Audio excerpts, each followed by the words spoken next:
So may gabi sa tanan, salamat ko sa Ginoo kaya ako gyud nakabunot. So ato abli na tong Bible sa book of Philippians chapter 4 verse 4. Tugutoy mga kaigsunan nga kini makahatag yung encourage nga magpabilin gyud despite sa kalisod, despite sa mga pagsuway sa atong kinabuhi. Let us all stand as we read this passage of scripture sa book of Philippians chapter 4 verse 4. Sa ato na babasa, ayaw kantaha. Ready, go. Rejoice in the Lord always, and again I say rejoice. Let us pray. Lord, salamat Ginoo ni kagabion. Lord, I pray nga ikaw Lord magahino diri kanamo sa mga sala Lord God nga nahikling sa mga kasing-kasing una-huna. Lord, I pray nga kini mo pagatangtangon Lord, ug dili nimo tugutan nga mao ni Lord ang mubabag Lord nga kami dili makapaminaw og tarong sa imong pulong. Salamat Lord sa mga privileges nga imong gihatag isip imong mga anak Lord. Daghan kay mga nadawat nga mga blessing kino. Salamat Lord ning kayunan Lord kami makadugong sa imong pulong ug gamita ko ron Lord sa pag-share nini kinyong giampo Lord God. Ug I pray Ginoo nga ikaw sa mag-protect Ginoo sa mga kaubanan pa namo diri sa simbahan nga padulong pa diri sa church. Kinta namo giampo pasalamatan in Jesus name I pray. Amen. Okay. So kini nga passage scripture na basahan ko ni sa diyang nagbasa ko sa mua. Kini rejoice in the Lord always. So wala gay lugar ba? Wala gay lugar sa Kristohanon bitaw nga mag-uol gyud. No? Mo gini pirmi unta ma-resibo ba sa atong kinabuhi isip Christian? Encourage ni Paul. Paul ha nga na pristo naka-encourage di kita makahatag og rason sa Ginoo ba nga dili ta makahatag og kalipay or di ta malipay ba? Ilabi na giluwas ta sa Ginoo. Amen. So gi-encourage ta ani nga verse mga kaigsunan to rejoice in the Lord always. Wala nga, di natutugtan ba nga, kanina bitaw atong mga problema sa kinabuhi, mo na makatangtang sa atong kalipay diha sa Ginoo. Kining sala nga atong gidaladala, kining sala nga atong mabuhat, tubangan sa Ginoo, di lang natugtan na to ba nga, mo na makapawala sa atong rejoice or kalipay diha sa Ginoo. Mo na kining akong message mga kaigsunan or kining message nga gihatag sa Ginoo sa kuha, rejoice in the Lord. Pagkakalipay diha sa Ginoo gyud. Kay kana bitaw kalipay bitaw nga wala bitay arang kabutangan. Sa diyang mag-share ka sa pulong sa Ginoo, di ba? Sa diyang makita nimo ang kalag nga mo confess nga siya na mudawat kana nga kalipay bitaw. Unta mga kaigsunan, dili ito tugtan ba nga naatay ibutang diha sa atong utubangan nga mababag na to sa panglagad sa Ginoo. Kay kung mapalayo na kita diha sa Ginoo gyud, lisod na pangitao ng rejoicing.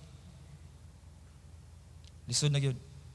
Kay musugot kag sa dili ang kini nga kuan kung ikaw lang mabutang ka sa tiil ni kuan ba sa kinabuhi ni Paul. Nangalagad man. Pero nganong gipriso pa man gyud.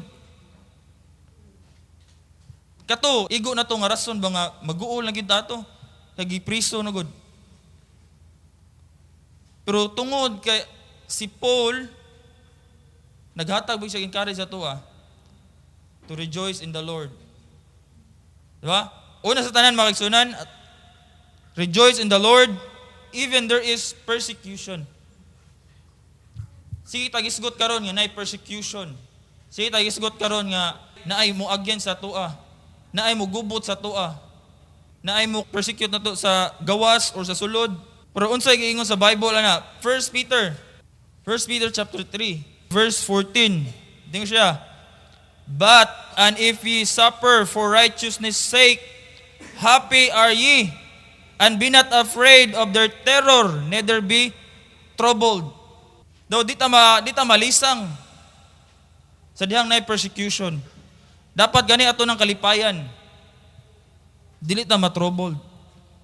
Ingon ang Bible. Bunang ikuan diri sa kuang title, Rejoice in the Lord. Kay musugot kay sa dili na amang gyud ni.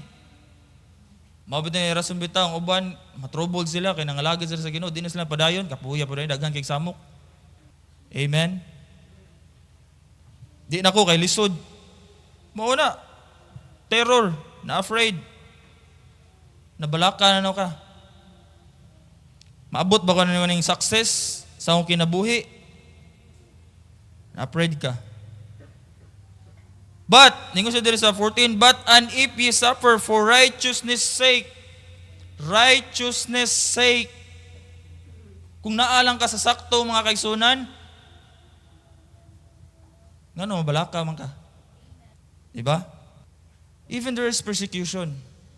Kung naalang ta sa sakto, naalang ta sa insakto nga dan, kabawta nga, insakto ginawang gikuan, mao ni gimando sa kung man of God, mao ni direction sa man of God.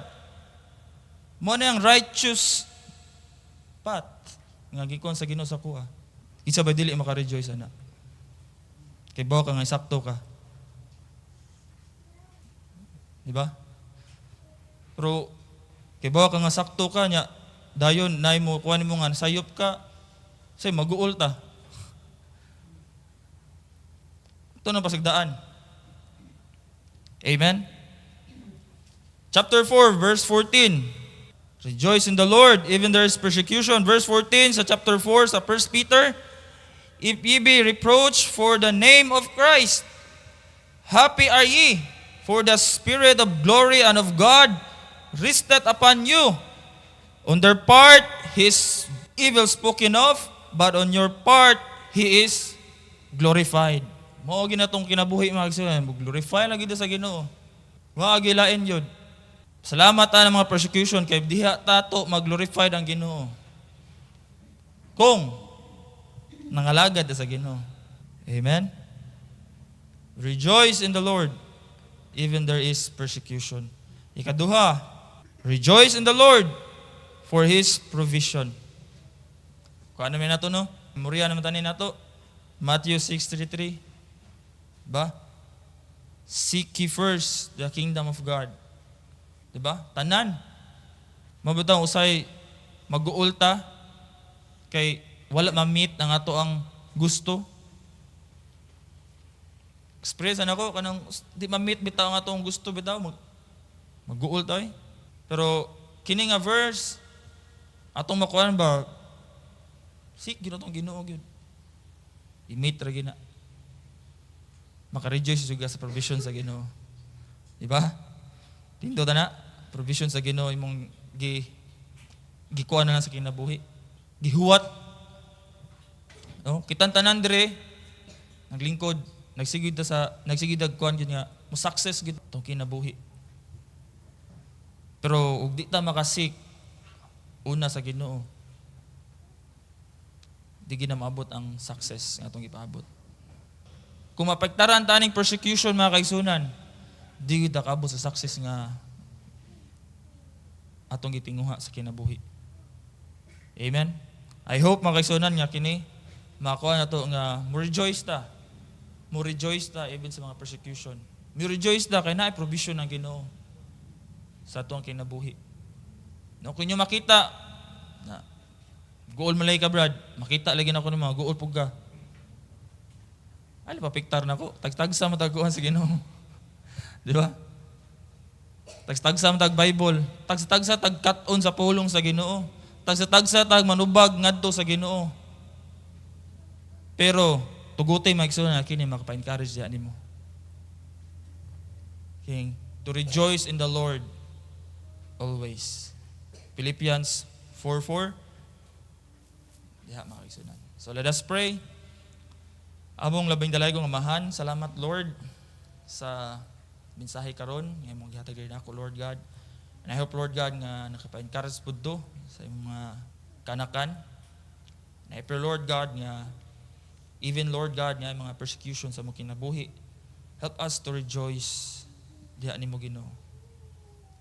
I pray Lord God nga sa dihang kami pagasulayan, Lord I pray nga ikaw mamayma diri mo. Comfort diri namo Lord. Aron kami Ginoo malig-on sa balik Ginoo. Salamat sa tanan. Duhigimaya Lord ang magbayad kanimo sa ngalan ni Ginoong Hesus. Amen.